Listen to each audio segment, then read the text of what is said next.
శివం శివం ఆరుకాలం నంగు వేదం శివం శివం ఆది రూపం ఆలకాలం శివం శివం ఆరుకాలం నంగు వేదం శివం శివం నిష్కలంగారం నీలకంఠం పంచభూతం పారోపకారం నిష్కలంగారం నీలకంఠం పంచభూతం పారోపకారం నటరాజ నటగణేశ శివం శివం నటరాజ నటగణేశ శివం శివం అంధచరాచరమాలుమీశ జ్యోతి స్వరూప శివ శివ అంధచరాచరమాలుమీశ జ్యోతి స్వరూప శివ శివ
வணக்கம்.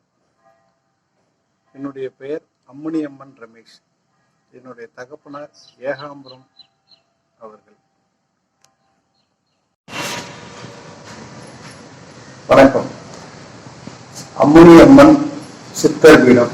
நீங்க இங்க பார்த்துட்டு இருக்கிறது அம்முனியம்மனுடைய சித்தர் பீடம். இந்த அம்மா ஈசானிய லிங்கத்துக்கு எதிர்க்க நம்மளுடைய ஜீவசமாதி அமைந்திருக்கு. இந்த அம்மா யார் அப்படின்னா, இவங்க 17ஆம் நூற்றாண்டில் வாழ்ந்த ஒரு பெண்மணி. அருணாச்சல ஈஸ்வரர் கோவில் இருக்கு பார்த்தீங்களா, அண்ணாமலையார் திருக்கோவில். இந்த திருக்கோவில்ல 4 பெரிய கோபுரங்கள் இருக்கு. அந்த 4 பெரிய கோபுரங்கள்ல ஒண்ணு ராஜகோபுரம், இன்னொன்னு திருமஞ்சன கோபுரம், இன்னொன்னு பேயாழ்வார் கோபுரம் சொல்லக்கூடிய பேர்கோபுரம். இன்னொன்று பார்த்தீங்கன்னா வடக்கு பக்கமா இருக்கிறது அம்மணியம்மன் கோபுரம்னு சொல்லுவாங்க. இந்த அம்மணியம்மன் கோபுரத்தை கட்டினது தான் இந்த அம்மா. இந்த அம்மா வந்து 17ஆம் நூற்றாண்டுல இங்க சென்னம்னு ஒரு ஊர் இருக்கு, அதுக்கு அருகாமையில சென்ன சமுத்திரம் அப்படின்னு ஒரு கிராமம் இருக்கு. அந்த கிராமத்துல பிறந்து வளர்ந்தவங்க. இளம் வயதிலேயே வந்து பாத்தீங்கன்னா அண்ணாமலையார் மேல தீராத அன்பு கொண்டு அண்ணாமலையாருக்காக தினந்தோறும் பூ செடிகள்ல இருக்க பூவெல்லாம் பறிச்சு பூ மாலையா தொடுத்து 5 அறிவு இருக்கிற அந்த மாட்டு மேல வச்சு இந்த அண்ணாமலையாருக்கு கோவிலுக்கு அனுப்பி வைப்பாங்க. அப்படி அந்த மாடு வந்து அண்ணாமலையார் கோவில் அருகில வந்து நிற்கும் போது அந்த பூ மாலை எடுத்து அங்க இருக்கிற ஐயருங்க எடுத்து இறைவனுக்கு சாத்துக்குடி பண்ணுவாங்க. இப்படி தன்னுடைய இளமை காலத்திலிருந்தே அண்ணாமலையாருக்கான தொண்டுகளை நிறைய இந்த அம்மா வந்து செஞ்சு வந்துட்டு இருக்காங்க. பருவ காலங்கள் வரும்போது வீட்டில் இருக்கவங்க பெரியவர்கள்லாம் தன்னுடைய மகளுக்கு திருமணம் செய்து வைக்கணும் அப்படின்னு ஒரு ஏற்பாட்டில் திருமணத்தை செய்யறதுக்கு ஏற்பாடு பண்றாங்க. அப்போ அம்மா வந்து திருமணம் வாழ்க்கை எனக்கு வேண்டாம் அப்படின்னு சொல்லும்போது பெரியவர்கள் அன்னைக்கு கேட்க என்ன பண்றாங்க, இந்த வழிகட்டாயமா சொந்த தாய்மாமனுக்கே என்ன பண்றாங்க, திருமணம் செய்து வச்சுறாங்க. அப்படி திருமணம் செய்து வைக்கும் போது என்ன நடக்குதுன்னா, இந்த சரீரம் இருப்பதனால்தான் இந்த திருமணம் இந்த வாழ்க்கையெல்லாம் வாழ வேண்டியதா இருக்கு, நம்ம இறைவனுக்கு கொண்டு செய்யணும்னு வந்தோம் அப்படின்னு நமக்கு இந்த இறைத்தொண்டை செய்ய விடாத பண்ணிட்டாங்கன்னு சொல்லிட்டு மனம் உடைந்து அந்த அம்மா என்ன பண்றாங்கன்னா, இந்த ஊரோட அருகாமையில் இருக்கிற கோமட்டி குளம் அப்படின்ற ஒரு குளத்துல வந்து என்ன பண்றாங்கன்னா தன்னோட உயிரை மாற்றிக்கிறதுக்காக பாக்குறாங்க. அப்படி தன்னோட உயிரை மாற்றிக்கும் போது என்ன பண்ணாங்கன்னா, அந்த ஊரோட முக்கியஸ்தர்கள் ஊர் மக்கள் எல்லாம் சேர்ந்து போயிட்டு அந்த குளத்துல தேடி பார்க்குறாங்க. ஒரு நாள் முழுவதும் அந்த குளத்தை தேடி பார்த்தா அந்த அம்மா கிடைக்கல. மறுநாள் சூரிய உதயம் ஆகும்போது அந்த அம்மா அந்த குளக்கரையிலிருந்து வெளியே வந்துட்டு அந்த ஊர்ல இருக்க மக்களுக்கெல்லாம் காட்சி கொடுக்குறாங்க. தன்னுடைய நிலை என்னன்றத அந்த மக்கள் புரிஞ்சுக்கிறாங்க. அம்மா வந்து இவ்வளோ சக்தி பெற்றவங்க அப்படின்னு சொல்லிட்டு தன்னுடைய பிறப்புடைய உண்மையை அந்த அம்மா வந்து எல்லாருக்கும் எடுத்து உரைக்கிறாங்க. அப்படி சொல்லும்போது நான் இறைவனுக்காகவே சேவை செய்யணுன்றது தான் இந்த ஜென்மத்தில் நான் எடுத்த பிறகு. அதனால நான் வந்து அருணாச்சலத்துக்கு போகிறேன், எனக்கான கடமைகள் அங்கே காத்துட்டு இருக்கு அப்படின்னு சொல்லிட்டு இங்கே வராங்க. திருவண்ணாமலைக்கு வரும்போது திருவண்ணாமலையில் வந்துட்டு இங்கே தங்குறாங்க.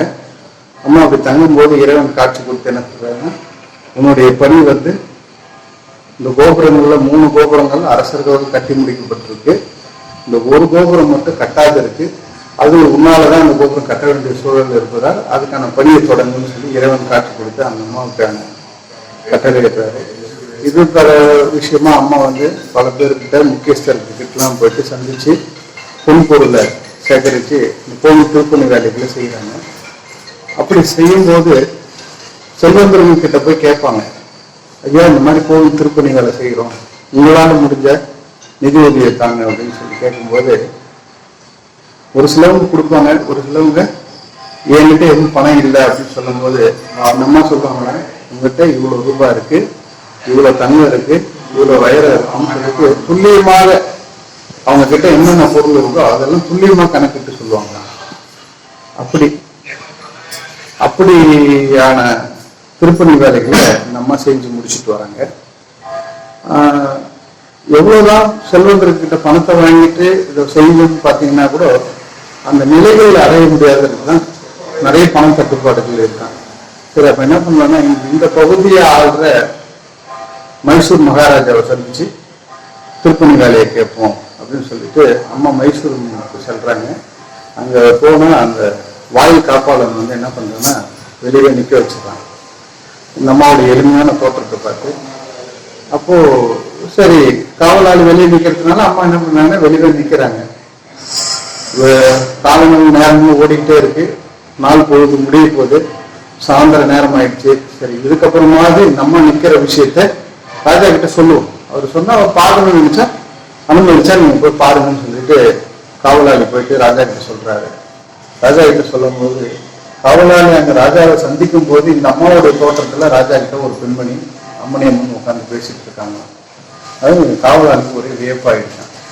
இப்படி ஒரு அதிசயமானு சொல்லிட்டு இந்த அம்மா காவலாளி என்ன பண்ணாரு, ராஜா கிட்ட சொல்றாரு, இதே தோட்டத்துல ஒரு அம்மா காலையில இருந்து வெளியே நின்றுட்டு இருக்காங்க ராஜா அப்படின்ட்டு. இப்போ ராஜா என்ன சொல்றாருன்னா, இந்த அம்மா என்கிட்ட இருந்து காலையில இருந்து பேசிட்டு இருக்காங்கப்பா அப்படின்னும் போது இல்ல வெளியே இருக்காங்கன்னு சொல்லிட்டு ராஜாவை அழைச்சிட்டு வந்து காவலாளி வெளியே காமிக்கிறாங்க. அப்போ அம்மா அம்மனி அம்மன் வெளியில தான் நின்றுட்டு இருக்காங்க.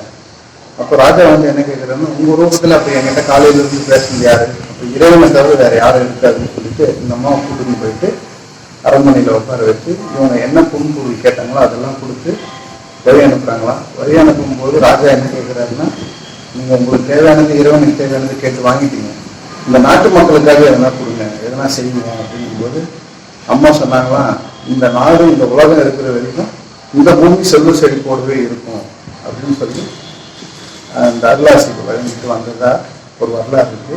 இன்னைக்கு அந்த பூமி அந்த அளவுக்கு செல்வ செழிப்போடவும் நல்லாவும் வளமோடவும் இருக்கு. அப்படி வர வழியில என்ன பண்ணாங்கன்னா,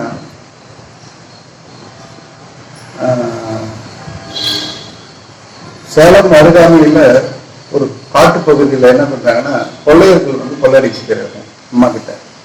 அது கொள்ளடிக்கும் போது அம்மா என்ன பண்றாங்கன்னா, என் கூட வந்தவங்க எல்லாரும் விட்டுட்டுப்பா, உனக்கு தேவை என்ன பொருள் தானே எடுத்துக்கோ அப்படின்னு சொல்லும்போது அந்த கொள்ளையர்கள் என்ன பண்றாங்கன்னா, அந்த கொள்ளடிச்ச பணத்தெல்லாம் எடுத்து வச்சுக்கிட்டு கிளம்புறாங்களாம், கண் தெரியாது போயிடுங்க. அப்படி அந்த மாதிரி ஒரு நிகழ்வு அந்த இடத்துல சம்பவம் நடக்கும்போது அந்த கொள்ளையர்கள் என்ன சொல்றாங்கன்னா, இவ்வளவு ஒரு மகத்தான சேவை பண்றோமா, அவங்ககிட்ட எவ்வளவு சக்தி இருக்கும் அப்படின்னு சொல்லிட்டு அவங்க கிட்ட இருக்க பொருள் எல்லாம் கொடுத்து அவங்களும் உடன் வந்து என்ன பண்ணாங்கன்னா திருப்பணி வேலை செஞ்சுட்டே இருக்காங்க. இவ்வளவு வேலையும் செஞ்சு அம்மா வந்து 7 நிலை தான் கட்ட முடியுதுங்க. எவ்வளவு பொருள் கலெக்ஷன் பண்ணி பணிகள் செய்தாலும் 7 நிலைக்கு தான் போகலாம். இப்போ 7 நிலையை தாண்டி என்ன பண்ண முடியல, அம்மாவால கட்ட முடியாத வேலை தடைப்பட்டு நிற்குது. அப்படி தடைப்பட்டு நிற்கும் போது சரி இந்த வேலையை இறைவன் தான் நமக்கு கொடுத்தாரு, இறைவன்கிட்டே முறையிடுவோம் அப்படின்னு சொல்லி தவத்தால இறைவன் கிட்ட பேசும்போது இறைவன் காட்சி கொடுக்குறாரு. இனி நீ என்ன பண்ணாத, யாருக்கிட்டையும் பணம் கேட்டு போய் வாங்காத, உன் கையினால திருநீர் கொடு, இந்த திருநீர் அவங்கவுங்க உழைப்புக்கு ஏற்ற ஊதியமா மாறும் அப்படின்னு இறைவன் காட்சி கொடுக்கும்போது மறுநாள் வேலை தொடங்குது.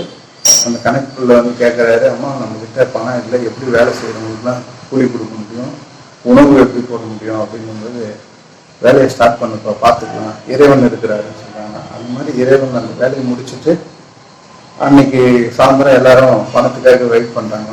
அப்போ அம்மா திருநீர் மட்டும் எடுத்துன்னு வா அப்படின்னு திருநீர் எடுத்துன்னு வந்து அவங்க கையில கொடுத்தாங்கன்னா எல்லாம் என்ன பண்றாங்கன்னா, நம்ம வேலை செஞ்சு திருநீர் கொடுக்குறேன்னு கேட்குறாங்க. கையமுடி தரா போறான்றாங்க. ஒவ்வொருத்தரும் கையமுடி தரந்தா அவங்கவுங்க என்னென்ன உழைப்பு உழைச்சாங்களோ அந்த உழைப்புக்கு ஏற்ற கூலியா மாறுதான், தங்கமும் வெள்ளியுமா மாறுதான், வேலையை செய்யாதவங்க திருநீராகவே இருக்கான். அப்படி ஒரு சம்பவம் அந்த காலகட்டத்தில் அது நடக்கும்போது மக்கள் எல்லாருமே ஆச்சரியத்தோடவும் பார்த்துட்டு அம்மாவோடைய சக்தி இவ்வளோ இருக்கு அப்படின்னு சொல்லிட்டு கடகடன் வேலையை வந்து கட்டி முடிச்சுறாங்க. அதே மாதிரி கட்டி முடிச்சதுக்கப்புறம் பூரண கும்பாபிஷேகம், ஒரு பெண் தான் வந்து என்ன பண்ணாங்க, முழுமையான கோவில் அனைத்துக்கும் ஒரு கும்பாபிஷேகத்தை நடத்தி முடிக்கிறாங்க. முடிச்சுட்டு தன்னோட இறுதி காலத்துல வந்து என்ன பண்றாங்கன்னா இறைவன் கிட்ட கேட்குறாங்க. அப்போ இறைவன் என்ன சொல்றாங்கன்னா, ஈசானிய மூலைக்கு போயிட்டு உன்னுடைய ஜீவசமாதி நீ அடைஞ்சிரு அப்படின்னும்போது தனக்கான கோவிலை கட்டி இந்த கருவறை நீங்க பாக்குறீங்க, இந்த கருவறையில அம்மா மறைஞ்சிருக்காங்க. அப்படியே வந்து உள்ளார வந்தவங்க அப்படியே மறைஞ்சிட்டாங்க. அந்த நிலை பெற்றவங்க தான் அம்மணி அம்மன்.